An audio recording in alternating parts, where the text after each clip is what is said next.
Well, you can see this is engine mounting. Here is broken.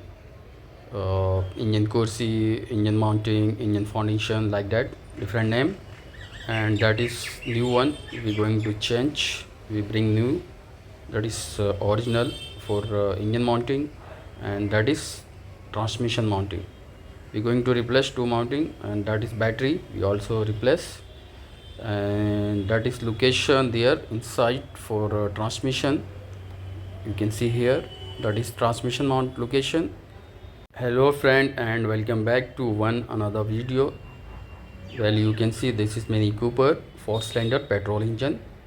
We're going to replace engine mounting and transmission.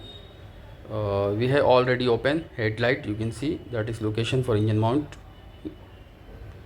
So that is why we are changing. You can see the broken there, because when we drive the car,